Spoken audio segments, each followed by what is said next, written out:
Hello friends, welcome to my channel Joy Technicals and News. আজি আপোনালোকক এই ভিডিঅ'টিত যিসকলে ডিব্ৰুগড় বিশ্ববিদ্যালয়ত পিজি কৰিম বুলি ভাবিছে বা বিভিন্ন ধৰণৰ যিবিলাক কোৰ্স সাধাৰণতে আছে সেইবিলাক কৰিম বুলি ভাবিছে বা যিসকলে বিএ বিএসসি বিকম ইতিমধ্যে 6 সেমিষ্টাৰৰ পৰীক্ষা দিছে বা দি আছে সেই সকলৰ বাবে এই ভিডিঅ'টো খুব বেছি প্ৰয়োজনীয়। সো ভিডিঅ'টো শেষলৈকে চাব যেহেতু ডিব্ৰুগড় বিশ্ববিদ্যালয়ৰ ফালৰ পৰা ডিব্ৰুগড় ইউনিভাৰ্চিটিৰ যিটো এন্ট্ৰেন্স টেষ্ট আছে পিজিৰ এডমিশন লবৰ বাবে বা বিভিন্ন যিবিলাক কোৰ্স আছে সেইবিলাকত এডমিশন লবৰ বাবে এটা যেহেতু এন্ট্ৰেন্স টেষ্ট দিব লাগে প্ৰৱেশ পৰীক্ষা যাক আমি কওঁ গতিকে সেই প্ৰৱেশ পৰীক্ষাৰ নটিফিকেশন ডিব্ৰুগড় বিশ্ববিদ্যালয়ৰ ফালৰ পৰা আহিছে। সো সেইখিনি আপোনালোকে কি কথা তাত উল্লেখ কৰা হৈছে কেনেকৈ আপোনালোকে এপ্লাই কৰিব বা কি প্ৰসেস সাধাৰণতে আছে গোটেইখিনি আপোনালোকক কম। লাষ্ট ডেট কেতিয়া আৰম্ভণি কেতিয়া আপোনালোকৰ হ'ব আৰু লগতে ফিজ আপোনালোকে কিমান টকা দিব লাগিব এপ্লাই কৰাৰ ক্ষেত্ৰত সেই আটাইবিলাক কথা যোগ্যতাৰ লগতে জানিব পাব। সো আপোনালোকে ভিডিঅ'টি শেষলৈকে চাব আৰু যদি নতুন তেতিয়াহলে আপোনালোকে প্লিজ সাবস্ক্ৰাইব কৰি কাষত থকা যেটো বেল আইকন হেতু প্ৰেছ কৰি ৰাখিব।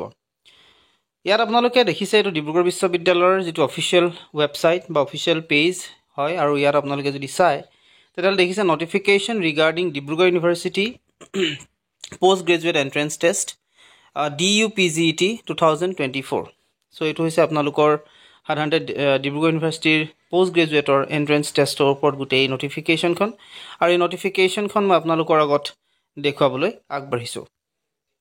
সো এটো হৈছে আপোনালোকৰ নটিফিকেশন আৰু ইয়াত যদি চাই তেতিয়াহলে আপোনালোকে কেনেকৈ এপ্লাই কৰিব কি কৰিব গোটেইখিনি যেহেতু ডিটেইলছত দিয়া আছে। Dibrugarh university post graduate entrance test DUPGET 2024 for admissions to the various postgraduate programs of Dibrugarh University and its affiliated and autonomous colleges academic session 24-25. Online applications are invited from the intending eligible candidates for appearing in the Dibrugarh University Postgraduate Entrance Test 2024 for admissions to the following academic programs conducted by Dibrugarh University and its affiliated and autonomous colleges in the academic session 24-25. অৰ্থাৎ আপোনালোকৰ পৰা যিসকলে apply কৰিব বিচাৰিছে entrance টেষ্টৰ বাবে বা admission লবৰ বাবে তেওঁলোকৰ যেটো এপ্লিকেশন হেতু বিচাৰিছে আৰু ইয়াত কি সাবজেক্ট সাধাৰণতে আপোনালোকে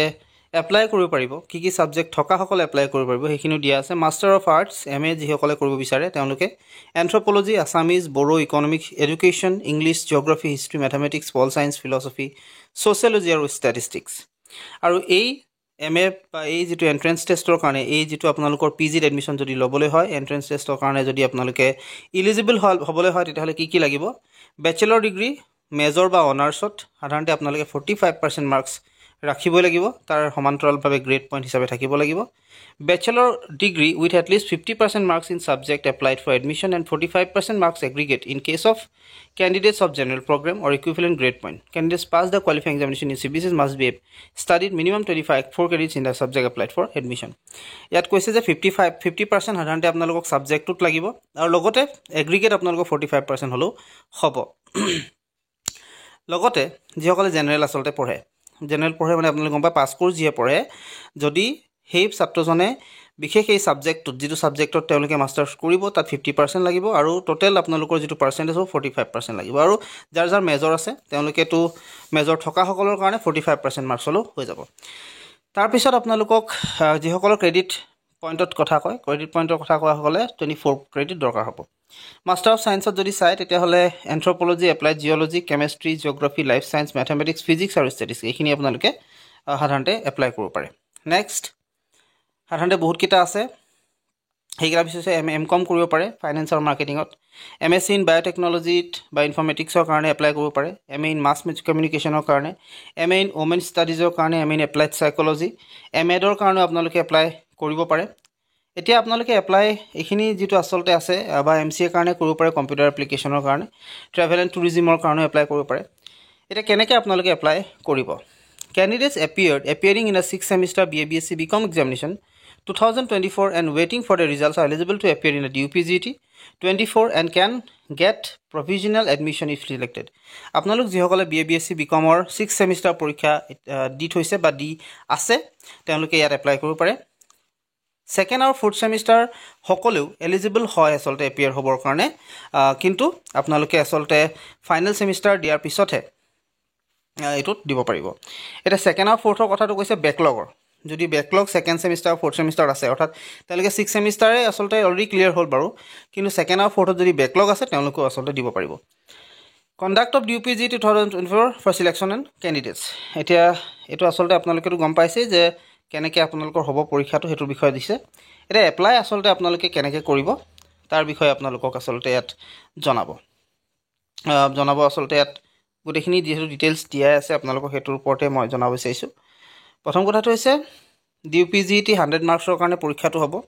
আৰু প্ৰতিটো যিটো 100 মাৰ্কছৰ পৰীক্ষা হ'ব 2 ঘণ্টা সময় আপোনালোকক দিয়া হ'ব It shall be conducted in a single paper of the concerned subject containing 100 objective type multiple choice question হৰে এক নম্বৰ প্ৰশ্ন থাকিব প্ৰত্যেকটোৱে 1 নম্বৰৰ কাৰণে